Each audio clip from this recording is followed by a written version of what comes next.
علیکم ورحمۃ اللہ وبرکاتہ۔ جی محترم بھائی نے لکھا ہے، سوال میرا یہ ہے کہ محمد بن عبد الوہاب نجدی کے بارے میں ہمارا کیا موقف ہونا چاہیے، جبکہ اہل حدیثوں کے نزدیک وہ مجدد ہیں اور نجد کو رسول پاک کی بد دعا ہے، اس کے بارے میں رہنمائی فرما دے۔ جی محترم بھائی، یہاں دو باتیں یاد رکھیں۔ ایک بات تو یہ ہے کہ محمد بن عبد الوہاب نجدی رحمہ اللہ رحمتاً واسعہ، جی یہ صحیح العقیدہ آدمی تھے، جی بالکل ان کا عقیدہ صحیح تھا، یہ درست عقیدے والے تھے۔ ہمارے خیال میں، ہمارے علم کے مطابق یہ مولانا محمد بن عبد الوہاب نجدی علیہ رحمہ، اللہ ان کے اوپر کروڑوں رحمتیں کرے، یہ بہت ہی توحید والے آدمی تھے، عقیدہ بالکل درست تھا ان کا۔ تو ان کے متعلق ہمارا اچھا خیال ہے اور انشاءاللہ ہماری جماعت کا بھی ان کے متعلق اچھا ہی گمان ہے اللہ کے فضل سے۔ جی باقی بھائی یہ یاد رکھیں کہ نجد کے متعلق یہ بات کرتے ہیں تو جو بھی نجد کے حوالے سے یہ تنقید کرتا ہے کہ جب محمد بن عبد الوہاب نجدی جو ہے ان کو نجدی کہہ کے طعنہ زنی کرتا ہے، ان کے خلاف اپنی زبان کو استعمال کرتا ہے، غلط ہے۔ اس بیچارے کو پتہ ہی نہیں ہے کہ نجد کی حقیقت کیا ہے۔ نجد بھائی جو ہے، جس نجد کے متعلق یہ تھا کہ وہ نجد کی طرف سے فتنے آئیں گے، وہ نجد جو ہے وہ یمن والا نجد نہیں تھا، یہ یاد رکھنا، وہ تھا نجد عراق والا۔ جی جیسے کہ اس کی وضاحت حدیث کے اندر آ چکی ہے۔ اللہ کے رسول صلی اللہ علیہ وآلہ وسلم نے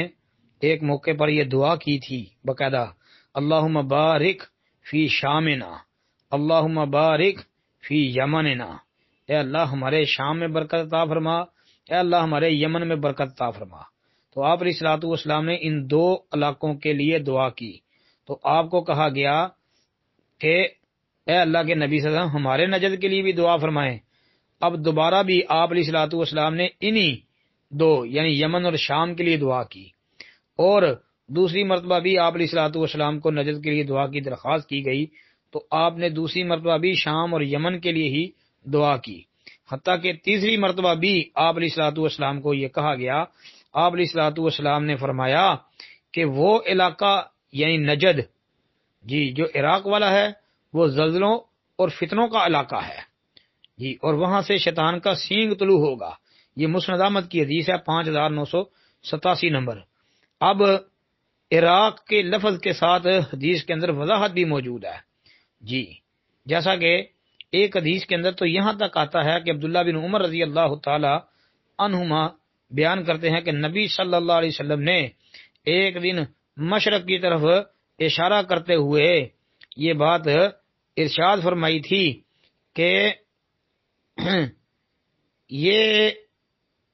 فتنے جو ہیں وہ یہاں سے آئیں گے، مشرق کی طرف اشارہ کر کے کہ فتنے یہاں سے آئیں گے اور یہاں سے ہی شیطان کا سینگ طلوع ہوگا جی۔ تو اس سے بھی بھائی یہی سمجھ آتی ہے کہ وہ جو نجد ہے نا وہ یمن والا نجد مراد نہیں ہے، نہ شام والا ہے جی، بلکہ ایک حدیث کے اندر تو یہاں تک وضاحت کر دی گئی ہے کہ اللہ کے رسول علیہ الصلوۃ والسلام نے ایک لمبی دعا کی، تو لمبی دعا کرتے ہوئے یہ کہا تھا کہ اے اللہ ہمارے لیے ہمارے مکے میں برکت عطا فرما، اے اللہ ہمارے لیے ہمارے مدینے میں برکت عطا فرما، اے اللہ ہمارے لیے ہمارے شام میں برکت عطا فرما، اے اللہ ہمارے لیے ہمارے سا میں برکت عطا فرما، اے اللہ ہمارے لیے ہمارے مد میں برکت عطا فرما۔ ایک بندے نے کہا اے اللہ کے نبی صلی اللہ علیہ وسلم ہمارے عراق میں، آپ علیہ الصلوۃ والسلام نے اس سے اپنا چہرہ مبارک پھیر لیا۔ اس نے 3 دفعہ کہا کہ ہمارے عراق میں، نبی علیہ الصلوۃ والسلام نے ہر دفعہ جو ہے وہ چہرہ پھیر لیا، اعراض کر لیا۔ پھر آپ علیہ الصلوۃ والسلام نے فرمایا یہاں تو زلزلے اور فتنے ہوں گے، اور یہاں سے شیطان کا سینگ طلوع ہوگا۔ تو بھائی اب اس سے کتنی جو ہے وہ واضح بات ہو چکی ہے کہ جو فتنوں والا نجد ہے وہ عراق کا والا ہے، نجد عراق ہے جی، یہ یاد رکھنا، نجد عراق جو ہے یہ فتنوں والا ہے۔ تو جو محمد بن عبد الوہاب نجدی ہیں یہ حجاز والے نجد کی طرف اشارہ ہے کہ یہ وہاں کے رہنے والے تھے، یہ نجد عراق کے رہنے والے نہیں تھے جی۔ تو اب ان لوگوں بیچاروں کو پتہ ہی نہیں ہے کہ اصل میں محمد بن عبد الوہاب نجدی جو ہیں یہ اصل میں کہاں کے تھے، صرف انہوں نے باطل پرستوں نے جو ہے گمراہ کرنے کے لیے، جو ہے ان کو بدنام کرنے کے لیے تو یہ کام شروع کر دیا۔ تو انہوں نے کہنا شروع کر دیا کہ جی یہ محمد بن عبد الوہاب نجدی جو ہے یہ تو وہ ہے کہ جن کے متعلق نبی علیہ الصلوۃ والسلام نے جو ہے یہ باتیں کی ہوئی ہیں۔ حالانکہ یہ بھائی جو کہا تھا کہ یہ فتنے آئیں گے وغیرہ یہ نجد عراق کے حوالے سے تھا جی۔ تو محمد بن عبد الوہاب نجدی یہ نجد عراق والے نہیں ہیں بلکہ یہ حجاز والے ہیں جی انشاءاللہ۔ السلام علیکم ورحمۃ اللہ وبرکاتہ۔